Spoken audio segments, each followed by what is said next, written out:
Official influencer partner ഹിഫ് 2024 എന്നല്ല ഹിഫിന്റെ എന്ന് പറയുന്നത്. എത്ര വർഷമായി ഹിഫുമായിട്ടുള്ള ഈ ഒരു ജേർണി തുടങ്ങിയിട്ട് മിസ്റ്റർ ഫൈസൽ ചീരാൻ? യെസ്, ഹിഫിന്റെ ഒരു യാത്ര തുടങ്ങുന്നത് 2016-ലാണ്.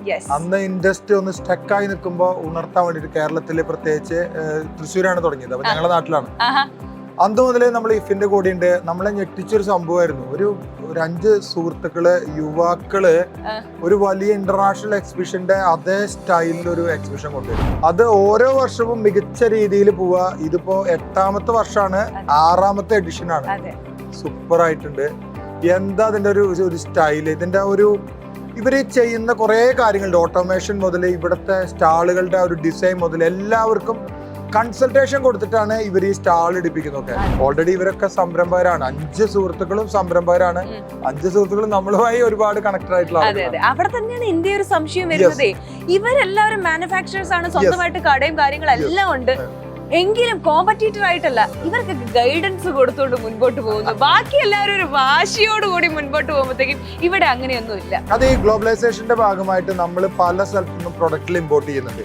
അവിടെയൊക്കെ എക്സിബിഷൻസ് പങ്കെടുക്കുന്നുണ്ട്. അപ്പോ ഒന്നായാൽ നന്നാവാം എന്ന് പറയുന്ന പോലെ എല്ലാവരെയും ഒന്നാവുക. ഒരു ടോട്ടൽ ഇൻഡസ്ട്രി ഗ്രോത്ത് ആണ് ശരിക്കും പറഞ്ഞു കഴിഞ്ഞാല് നമ്മുടെ സമൂഹത്തിന് ആവശ്യം.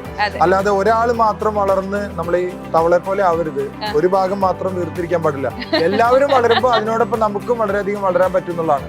മുമ്പ് ഞാൻ പറയാറുണ്ട്, മനോരമയ്ക്ക് ഒരു കൺസൾട്ടൻസി US വന്നപ്പോ അവര് പറഞ്ഞത്, ഞങ്ങൾ മനോരമ പേപ്പറിന് മാത്രമായിട്ട്, മനോരമ ന്യൂസ് പേപ്പറിന് മാത്രമായിട്ട് ഒരു കൺസൾട്ടൻസി കൊടുക്കുന്നില്ല, ടോട്ടൽ എല്ലാവർക്കും വേണ്ടി നിങ്ങൾ കൊടുക്കുക. ടോട്ടൽ ഇൻഡസ്ട്രി ഗ്രോത്ത് ആകുമ്പോൾ നിങ്ങളും അതിനോടൊപ്പം ഗ്രോത്ത് ആവുന്നതാണ്. ശരിയാണ്, വളരെ ശരിയാണ്. അത് നമ്മൾ ഇതിന്ന് കണ്ടുപിടിക്കേണ്ട ഒരു കാര്യം കൂടിയാണ്. നമ്മളെല്ലാം ബാക്കിയുള്ള സംരംഭങ്ങളൊക്കെ നോക്കുവാണെങ്കിൽ അവിടെ ഒരു കൂട്ടായ്മ കാര്യങ്ങളൊക്കെ ഉണ്ട്.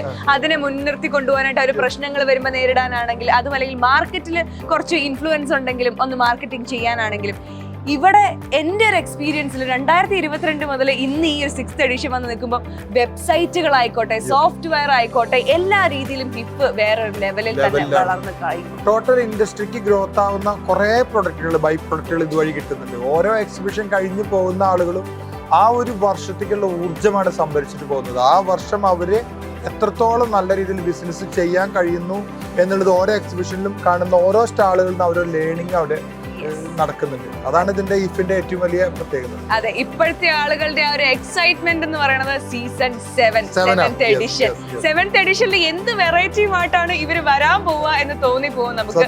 അതുപോലെയാണ് ഇവിടെ നടന്നുകൊണ്ടിരിക്കുന്ന ആ ഒരു എക്സിബിഷൻ കണ്ടു കഴിഞ്ഞിട്ട്. അപ്പം അടുത്ത വർഷം നമുക്ക് ഇതിലും അടിപൊളിയാക്കാം.